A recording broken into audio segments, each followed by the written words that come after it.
Welcome back to the world where we live for our third US election podcast update.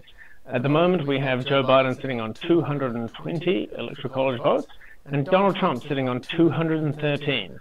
So we're down to the last few states at the moment, and we're going to wait and see what actually happens, but it looks like it's going to be pretty damn close. Behind us, you can see the wonderful Auckland backdrop that we've now opened up since the sun has gone away, and we can actually show what's happening behind us. With me, I've got Anthony Davies and myself, John Alcock. So, where are we sitting at the moment? Do you think Trump is going to get the last 7 votes or 8 votes to actually make this a win? Well, we know that Trump is currently leading in Florida, Texas, Pennsylvania, as well as Michigan and Wisconsin, which are all of those cream de cream states that we're looking for in a successful Trump win. However, most of those states probably have about 40-50% of votes still to come in. So it's still quite early for us to actually say, is it Trump or is it Biden? But at that stage right now, if we're seeing those numbers, it's a good indication. I think it is definitely too early to call this. I think this is going to be right down to the line, and I think there's going to be a lot of lawsuits afterwards about how exactly these votes are counted.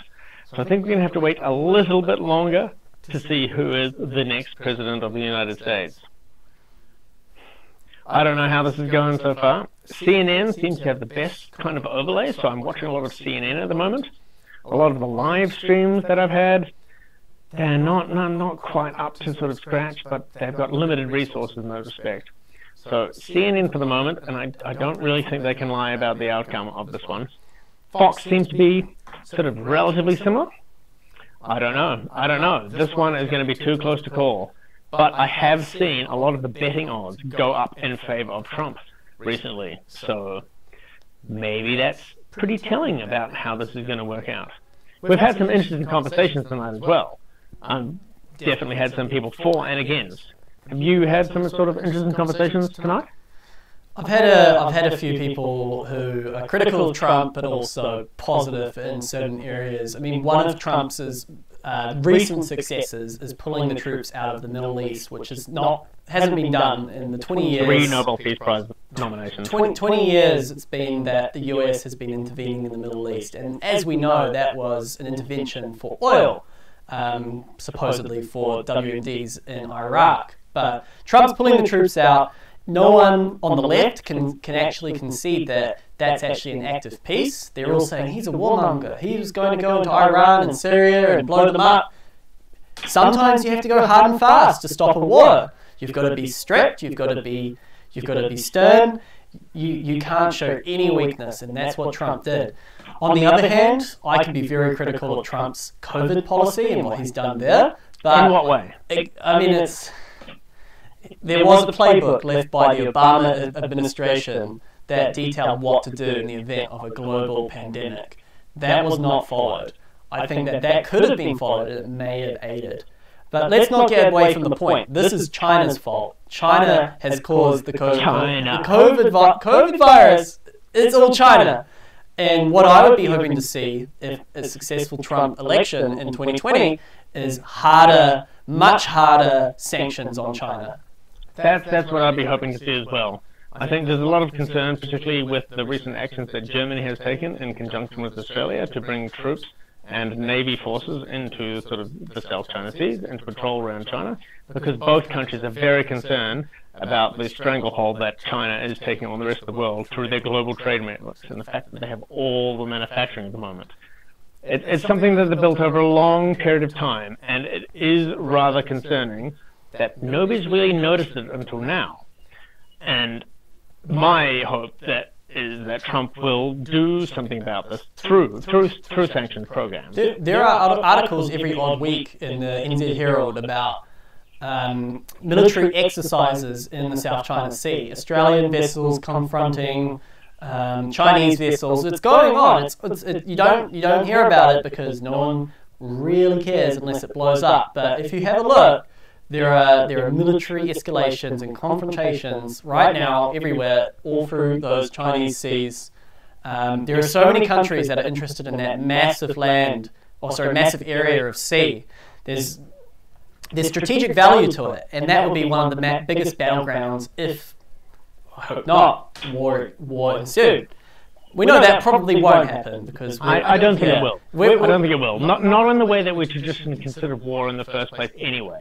It's not going to be a physical war. But let's tie it back into the election.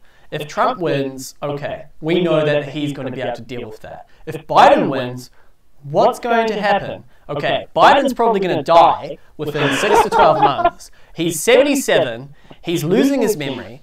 He is a puppet. Kamala Harris is actually going to take over. Yeah. Who is she? Who is Kamala Harris? I don't know, but she is probably going to go in and fuck shit up. Because she's an authoritarian. Yeah. And this is what the Democrats always bloody do. They're always the warmongers on this side of things. They always want to cause conflicts in this sense. They pretend to be strong while being weak. They act. It's the difference between being peaceful and being weak. If you're peaceful, you have the strength to carry out your will. If you're weak, you don't, and you toss around like a little child in a cage. And this is the bloody problem with the Democrats in the first place. This is why I hope Trump gets those extra 8 votes, at least, and makes it through to the victory. Because you want America to be strong and peaceful. You do not want America to be weak and facile. I think either way, if Biden wins or Trump wins, there's going to be some civil unrest on either side. Definitely. Either maybe a month or two civil war, or maybe a several-week civil unrest and insurrection in several states, depending on who wins. If it's left-leaning, it's going to be for sure in California, New York. Do you think it's going to be longer or shorter if Biden wins or if Trump wins? If Trump wins, because he no longer has to worry about governors and people's approval, he's going to pull in the National Guard, he's going to put them down because they're constitutionally violating the laws of the US.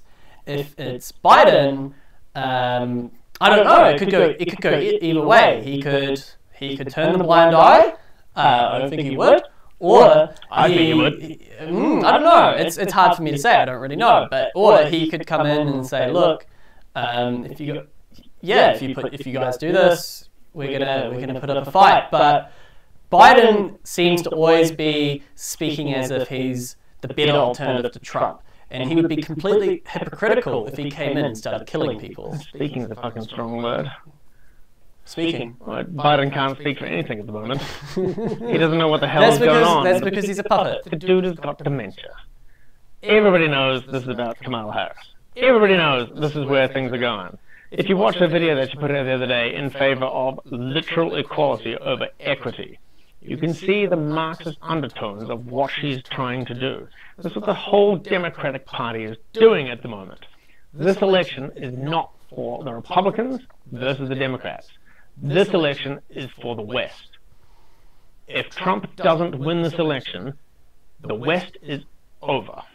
Communism will have taken hold in all of the West, and we are absolutely and totally screwed. And it will happen so slowly, you won't even notice it. This is the last call, guys. America, I'm serious, you guys have to save us right now.